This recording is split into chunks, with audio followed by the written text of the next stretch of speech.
मेरी पिछली वीडियोस में हमने एंसेस्ट्रल हीलिंग के बारे में डेप्थ में जाकर जाना। हमने जाना कि एंसेस्टर्स कौन होते हैं और हीलिंग क्या होती है।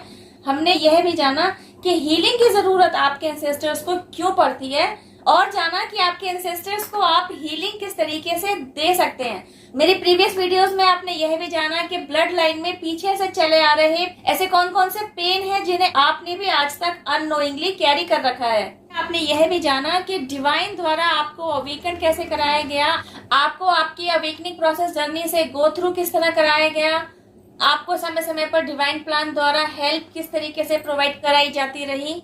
How would you know about your soul mission. आपने यह किस तरह जाना कि आप एक सोल मिशन पर हैं, आप एक मिशन के अंतर्गत इस पृथ्वी पर आए हैं और आपका सबसे बड़ा मिशन है अपने ही ब्लड लाइन को हील कराना, अपने एंसेस्टर्स को हीलिंग सेंड करना, अपनी एंसेस्ट्रल हीलिंग पर काम करना। How would you know about these kind of things. मेरी प्रीवियस वीडियोस में आपने जाना कि आपको आपके एंसेस्टर्स को हीलिंग किस तरह सेंड करनी है, किस हीलिंग थेरेपी को यूज करना है और किस तरह यूज करना है, और आपके एंसेस्टर्स को हीलिंग सेंड करने के लिए फॉरगिवनेस प्रेयर किस तरीके से आपके काम आती है। आपने मेरी प्रीवियस वीडियोस में यह भी जाना कि फॉरगिवनेस प्रेयर क्या होती है और फॉरगिवनेस प्रेयर के तहत क्या प्रेयर की जाती है। मेरी प्रीवियस वीडियोस में आप यह भी समझे कि इस प्रेयर के अंतर्गत आपको क्षमा याचना करनी होती है। तो आपने यह भी जाना कि आपको क्षमा याचना किसके लिए करनी है, किससे करनी है और कैसे करनी है। इन सभी टॉपिक से रिलेटेड जानकारी मैंने अपनी प्रीवियस वीडियोस में आपके साथ शेयर की है। अब तक की मेरी वीडियोस में आप यह भी जान चुके हैं कि आप यहाँ एक बहुत ही मेजर रोल प्ले करने आए हुए हैं। आप जिस ब्लड लाइन को कैरी करते हैं, आपका वहाँ क्या उत्तरदायित्व है और वह उत्तरदायित्व किस तरह आपने निभाना है, आपने इससे रिलेटेड जानकारी भी डेप्थ में जाकर जानी। मेरी प्रीवियस वीडियोस में आप अब तक जान चुके हैं कि आपने अब तक अपनी ब्लड लाइन में आए हुए वुंड्स को पहचाना है और उन पर काम किया है और अपने एंसेस्टर्स को हीलिंग सेंड की है। आज की वीडियो में हम जानेंगे कि आपके बेटर हाफ की तरफ से चलते चले आ रहे वुंड को आपने किस तरीके से पहचाना और आपने अपने हस्बैंड या अपने वाइफ की ब्लड लाइन में आ रहे एंसेस्टर्स को किस तरह हीलिंग सेंड की।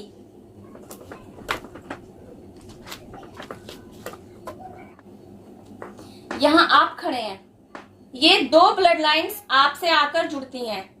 पहली ब्लड लाइन में आपके मम्मी और पापा हैं। अपनी प्रीवियस वीडियोस में मैं इसके बारे में डिटेल वीडियो ऑलरेडी डाल चुकी हूँ। आपके मम्मी पापा से चल रहे ब्लड लाइन में आते हैं आपकी नानी, आपके नाना जी, आपके दादा, आपके दादाजी और आपकी ग्रैंड नानी, आपकी ग्रैंड नाना, आपकी ग्रैंड दादी, आपकी ग्रैंड दादा। ये एंसेस्ट्रल लाइन आपसे बिलोंग करती है। इफ यू आर मैरिड, जब आपकी शादी हो जाती है तब आपके साथ आपके बेटर हाफ की ब्लड लाइन भी आकर जुड़ती है। अब आपका बेटर हाफ आपका हस्बैंड भी हो सकता है और आपकी वाइफ भी हो सकती है। यह है आप दूसरी ब्लड लाइन जो आपसे आकर जुड़ चुकी है। वहां आपके सासू माँ हैं और आपके ससुर जी हैं, मतलब आपके मदर इन लॉ और आपके फादर इन लॉ। आपके मदर इन लॉ की भी मम्मी है, आपके मदर इन लॉ के भी पापा हैं। और यहाँ बात करें, आपके फादर इन लॉ की भी मम्मी है और आपके फादर इन लॉ की भी पापा हैं। गाइज, आज का वीडियो बहुत ही यूजफुल होने जा रहा है क्योंकि आजकल ज्यादातर नोटिस में आ रहा होता है कि मैरिजेस सक्सेसफुल नहीं हो रही होती। हस्बैंड वाइफ में से या तो दोनों ही या दोनों में से किसी एक वजह से मैरिज नहीं टिक रही होती। वे दोनों सेपरेशन का शिकार होते हैं, उनके परिवार टूटते हैं और हस्बैंड और वाइफ के अलग होने की वजह से सबसे ज्यादा असर उनके बच्चों पर पड़ता है। तो आजकल जो आप यह प्रॉब्लम फेस कर रहे हैं ना, इसके पीछे की जड़ आपकी ही ब्लड लाइन में हो सकती है।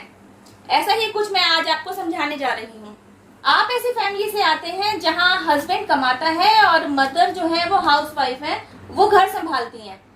आप ऐसे परिवार से आते हैं जहाँ पैसा बेशक कम रहा हो लेकिन खुशियों की कमी नहीं थी। आपके मम्मी और पापा ने अपनी फैमिली को इस तरीके से संजोया था कि आपने यही सब कुछ देखा, पढ़ा, सुना और समझा।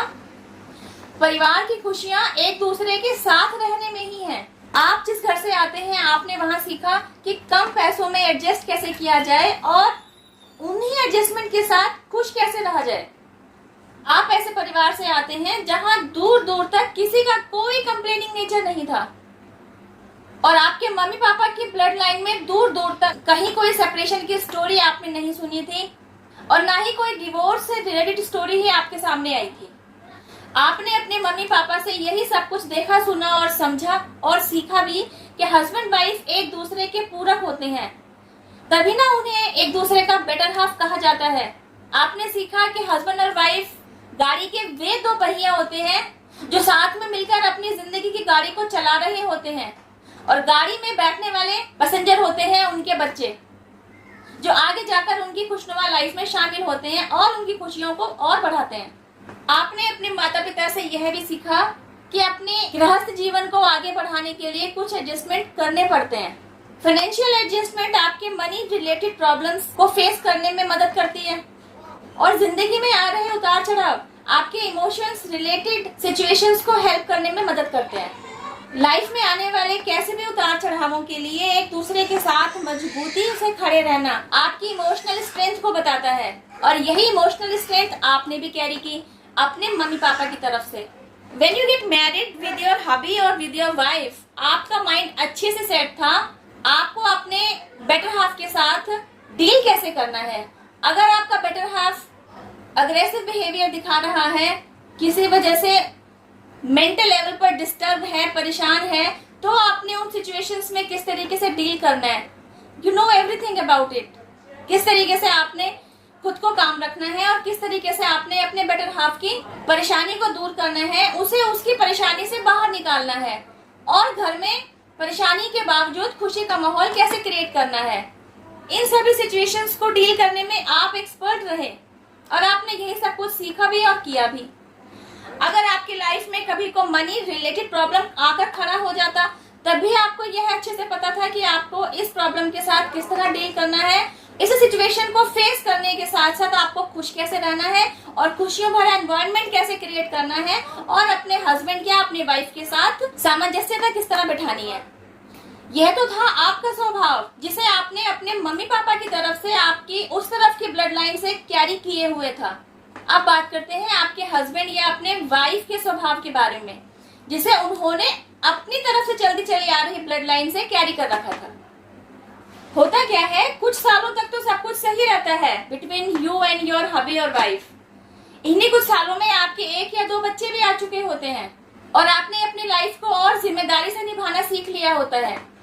लेकिन प्रॉब्लम आकर तब खड़ी होती है जब धीरे धीरे आप दोनों एक दूसरे के साथ और खुलना शुरू होते हैं।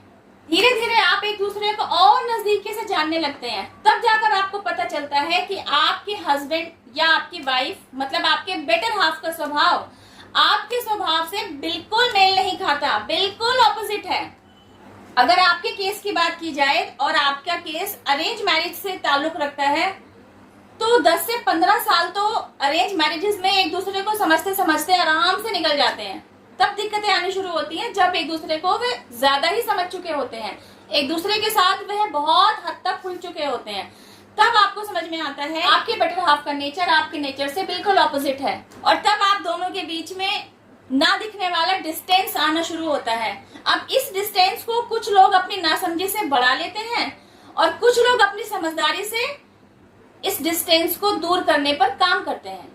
जो अपने रिश्ते पर काम नहीं कर पाते हैं वही सेपरेशन फेस करते हैं, उन्हीं के साथ डिवोर्स होता है। लेकिन वे दो लोग जो आपस में एक दूसरे के स्वभाव को समझने के बाद फिर से एक दूसरे के साथ एडजस्टमेंट करते हुए चलने को तैयार रहते हैं, वही एक्चुअली सही मायने में एक दूसरे के पूरक होते हैं। शुरू में आपने सुना भी होता है कि हस्बैंड और वाइफ एक दूसरे के पूरक ही होते हैं, लेकिन जब सही मायने में एक दूसरे का पूरक बनने का समय आता है ना, तब कई लोग इस रिलेशनशिप में निभाए जाने वाले महत्वपूर्ण रोल से पीछे हट जाते हैं।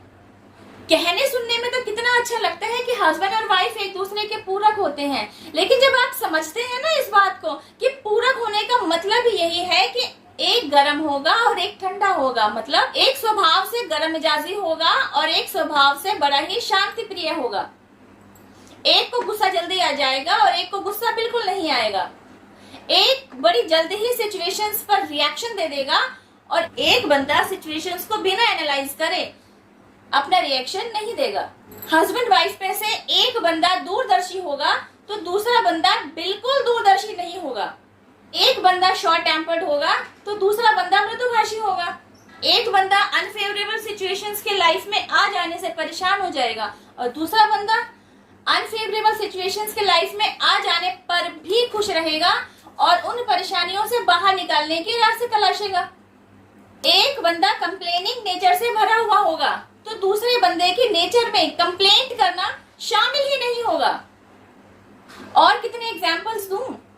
ओवरऑल यह कहा जाए कि एक बंदा इमेच्योर होगा और एक बंदा मैच्योर होगा तो गलत नहीं होगा। पूरक शब्द में ये सारी क्वालिटीज शामिल हैं। अब वे हस्बैंड वाइफ जो रिश्ते की खूबसूरती को समझते हैं और रिश्ते को खूबसूरती से निभाते रहना चाहते हैं, वे एक दूसरे के पूरक बनकर ही रहते हैं। लेकिन अनफॉर्चुनेट वे हस्बैंड वाइफ जो एक दूसरे के स्वभाव के साथ एडजस्ट नहीं कर रहे होते या नहीं करना चाह रहे होते, या यूं कहें कि एक दूसरे के स्वभाव के साथ एडजस्ट कर करके थक चुके होते हैं, उन्होंने गिव अप कर दिया होता है, उन्हीं की लाइफ में सेपरेशन आता है। अब मैं आपको वह जरूरी बात बताने जा रही हूँ जिसे शायद ही कोई जान पा रहा है, जिसे शायद ही कोई समझना चाह रहा है। क्योंकि हमारे टॉपिक ब्लड लाइन ब्लॉकेजेस पर रिलेटेड है, तो मैं आपका ध्यान कुछ ऐसी सिचुएशंस की ओर ले आना चाहती हूँ जो ब्लड लाइन हीलिंग की तरफ इशारा कर रहे होते हैं। अब आप कहेंगे हस्बैंड वाइफ की लाइफ चल रही है, इसमें ब्लड लाइन हीलिंग का क्या रोल है? जरा ध्यान से सुनिए और समझिए। आपके मम्मी और पापा की तरफ से सेपरेशन या डिवोर्स का कोई भी केस आपके ब्लड लाइन में कभी नहीं था। तो यहाँ समझने वाली बात यह है कि जब आप अपने लाइफ पार्टनर के साथ जुड़ते हैं तो एक्चुअली आप एक और ब्लड लाइन को कैरी करने की तरफ चल रहे होते हैं। उस ब्लड लाइन को कैरी करने की तरफ चलते हैं जिसके बारे में आपको ABCD कुछ भी नहीं पता होती। जब आप साथ में रहना शुरू करते हैं, टाइम स्पेंड करते हैं, एक दूसरे को देखना, सुनना और समझना शुरू करते हैं, तब आपको धीरे धीरे उनकी ब्लड लाइन में चलते चली आ रही बातों के बारे में पता लगना शुरू होता है। और उन्हीं बातों में से आपने यह जान लिया होता है कि आपके लाइफ पार्टनर की तरफ से चलती चली आ रही ब्लड लाइन में ब्लॉकेज क्या है।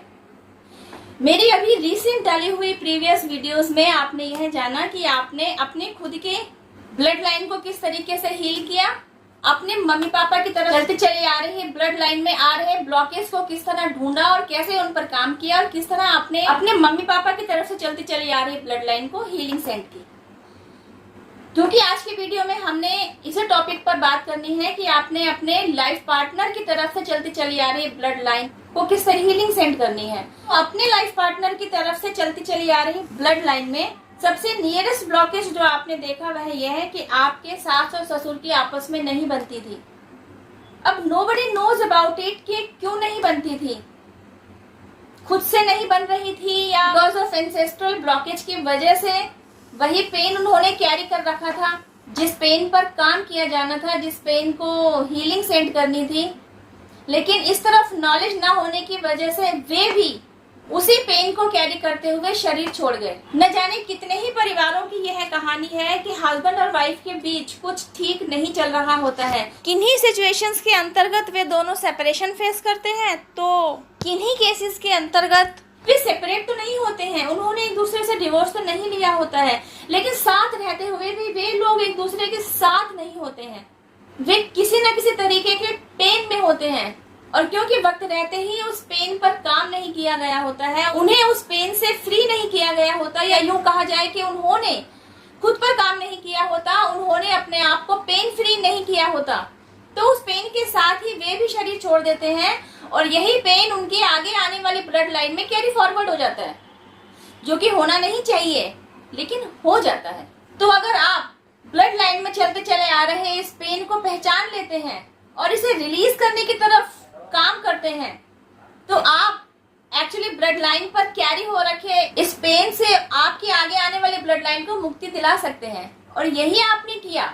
आपके लाइफ पार्टनर की तरफ से चलती चली आ रही ब्लड लाइन में आपने उस पेन को फाइंड आउट कर लिया, आपने इनिशिएटिव लिया और आप उसको हील करने की तरफ चले और आपने अपने लाइफ पार्टनर की तरफ आए हुए एंसेस्टर्स को हीलिंग सेंड करना शुरू किया। Because you have done this fabulous divine work, तो पूरा डिवाइन रियल्म आपके सपोर्ट में, आपकी हेल्प में, आपके प्रोटेक्शन में, आपके साथ आकर खड़ा हुआ।